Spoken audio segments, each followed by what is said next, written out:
My first clairvoyant dream was when I was about 11, and it was of my grandfather's death.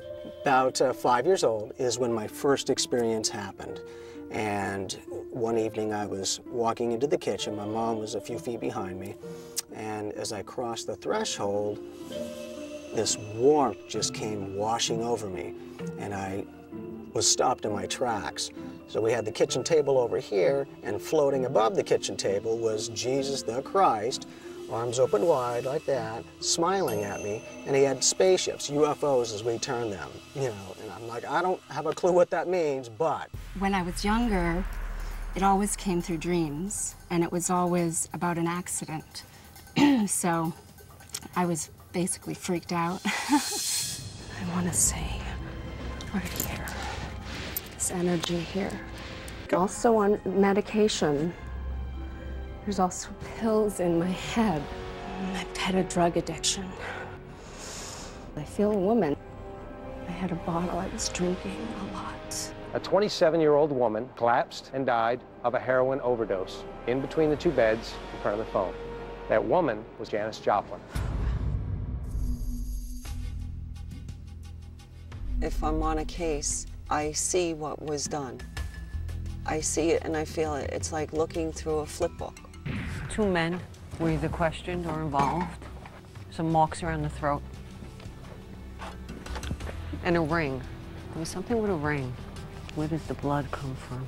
No key was involved in breaking and entering. Sometimes I can see them as clear as you and I. Other times I'll see like a vague, shadowy outline, almost like I need to put a pair of glasses on. On the second floor, inside this hospital, is a man inside a room. Your job is to tell me which room he's in. It was 215 or 213. It's either one or the other.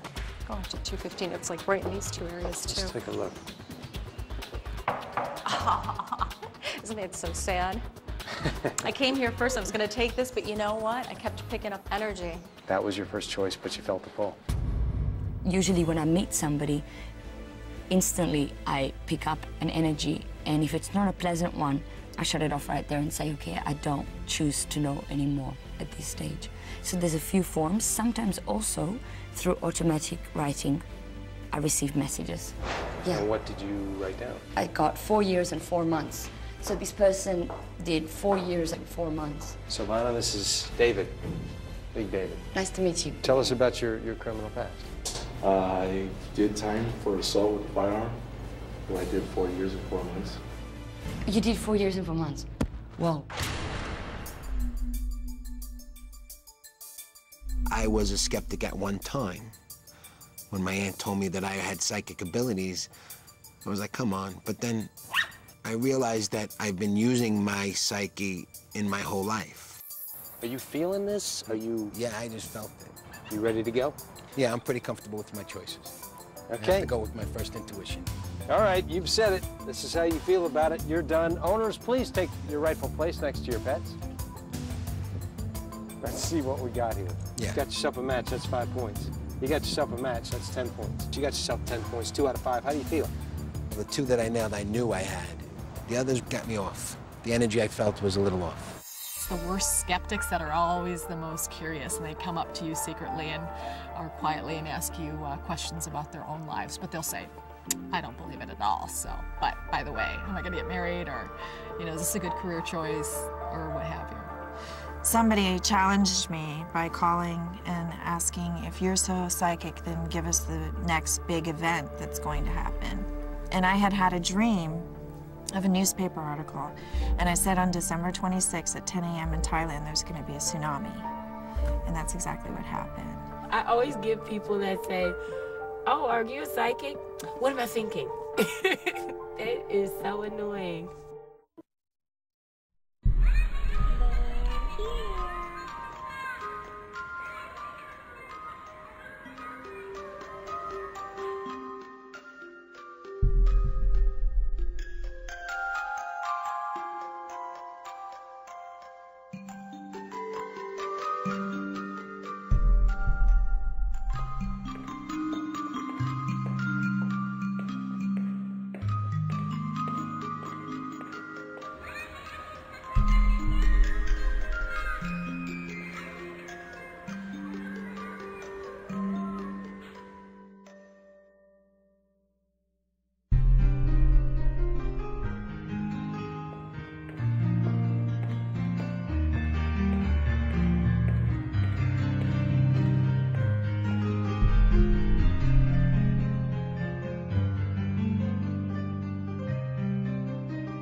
you ever heard the phone ring and you knew who it was before you answered?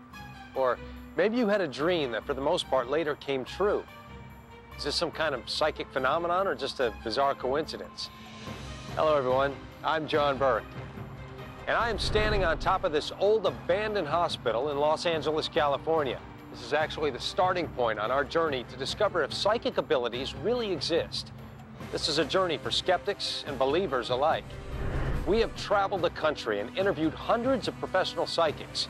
And over the course of the next 8 weeks, we're going to put the 16 who rose to the top through a series of specialized challenges. Of the 16 psychics, the one that makes it to the final round and performs the best will receive a cash prize of $100,000. Let's meet tonight's psychics. Karen Reese, a psychic medium from Buffalo, New York. Jamie Clark, a psychic and radio host from Phoenix, Arizona. Zenobia Simmons, a record executive and psychic from New York City. And Jackie Barrett. She specializes in psychic detective work and is also from New York. For the two psychics who perform the best in tonight's challenges, the journey continues on to the quarterfinals and a chance to compete for a spot in the semifinals.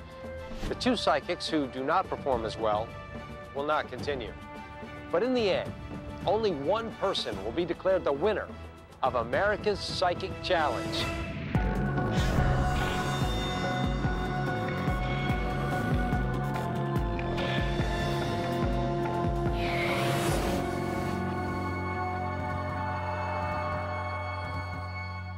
Could a psychic be of value to a police officer looking for a missing person or a firefighter trying to find and rescue someone in a burning building?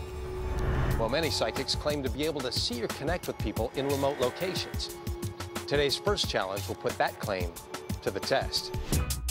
We placed a man named Brian in room 215 on the second floor of this 100-year-old abandoned hospital. At one time, it held a number of mental patients, many of whom died here. Ever since then, there have been numerous reports of haunted encounters. The psychics, of course, don't know this. All they know is that their job is to find Brian. Will the psychics be able to separate the living from the dead?